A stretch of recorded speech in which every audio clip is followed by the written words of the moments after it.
Just moments ago, Kanu's brother, Prince Emmanuel Kanu, along with other allies, visited him at the Sokoto prison. Now, this visit came just after news hit that Nnamdi Kanu, who is currently facing a life sentence, remains more focused on the plight of others in the same position.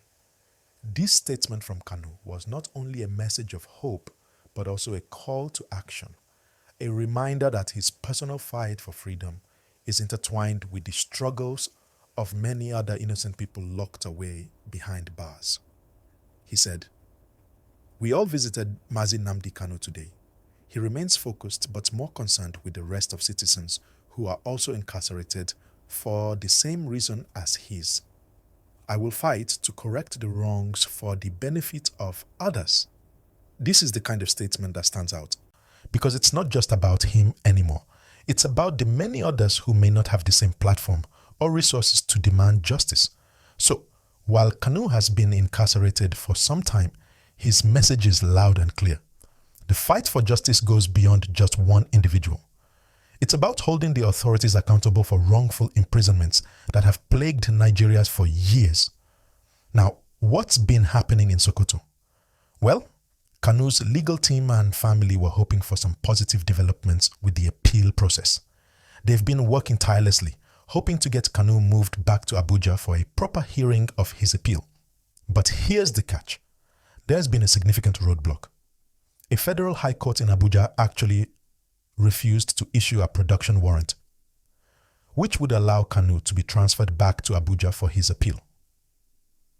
This means that the fight for justice could take even longer, with no clear indication of when Kanu will be able to present his case before the court.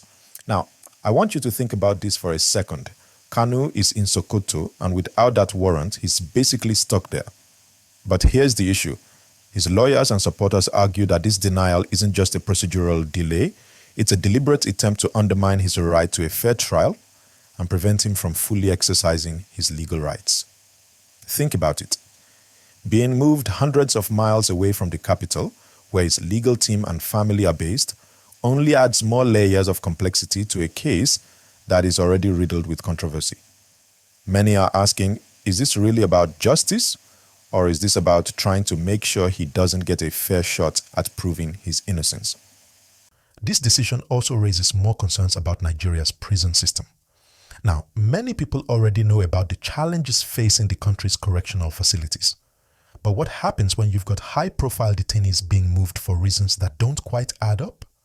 When the government moves people around without clear legal reasons, it opens up so many questions about whether the system is operating transparently, or if this is all a play to keep Kanu from a fair trial.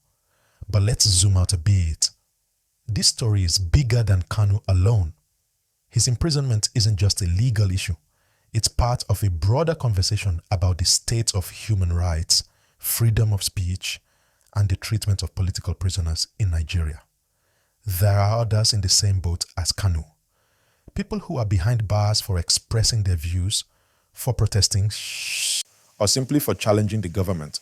So while the spotlight is on Kanu, it's also on the many people who don't have the resources or platform to fight back.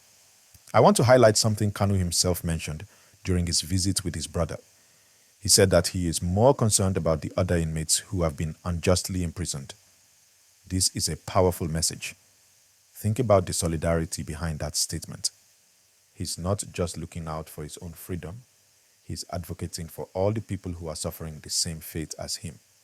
It's not just about him being freed, it's about righting a system that has wrongfully locked away too many people for too long. So, while we're all waiting to see how the appeal process unfolds, we have to pay attention to the bigger picture. We have to question what this means for Nigeria's justice system and what it tells us about how political power is wielded. Is this about securing justice, or is it about silencing those who dare to speak out? And let's not forget about the public mood. Surrounding this whole situation, the Southeast in particular is in an uproar. Many feel that this relocation to Sokoto is part of a bigger plan to break the will of those who support Kanu. Some are even saying that the authorities are using Kanu as an example, a warning to anyone who dares to challenge the status quo. This is causing a lot of tension, and it's something we'll need to keep an eye on in the coming days. Are people going to protest? Will there be cause for more violence? Or will there be cause for calm?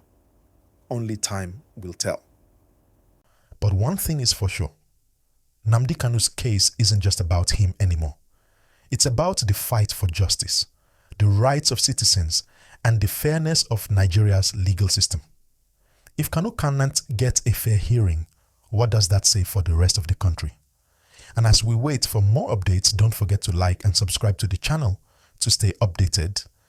Let me know in the comments how you feel about Kanu's case and the developments around it. What do you think the future holds? Can the appeal process get back on track, or will this be the beginning of more legal battles? That's it for now. We'll be sure to update you as more news comes in.